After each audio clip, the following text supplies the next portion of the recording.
هلا بالشباب الطيبة، جبنا لكم الطريقة والجلتش الجديد تحصل فيه. انا حصلت بهذا الجلتش جيراد، وحصلت كافو. تعال شوف بعينك، شوف بكم فتحة. باولي انظر باوع دحج، انظر باوع دحج، يعني جلتش ولا اروع. بيش قد 22 فتحة، حصلت 2 باوع.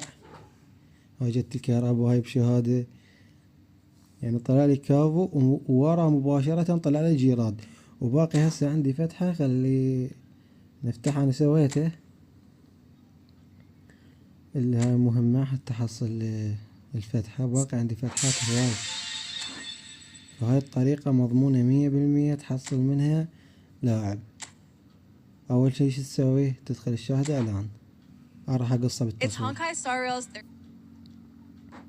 هسه خلاص الاعلان كملناه، ما علينا بيه، يطلع ما يطلع مو مهم. المهم وين نتحول للباكيج مالنا الاسطوري. اخر هذا الاشعار من وقتك. تعال تعال تعال يا ابن الحلال، ونقول لك روح.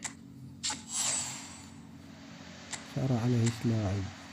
اي طبعا اذا اعطوني 2 بعد شريد منه، ما تقول لي شريد.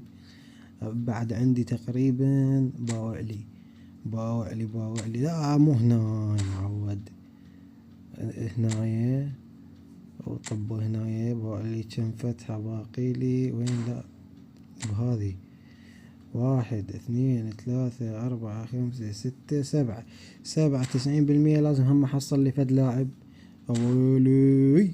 فطبق الطريقة وبالعافية عليكم. عمكم جيرارد وعمكم كافو. وصدق هاي التطويرة مالته اللي يريدها.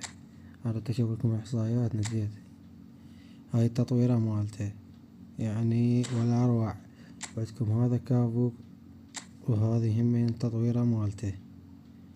وإذا تريدون تنطون الكافو الدبل بوستر مدري شو اسمه، خفة الحركة، يطق +1.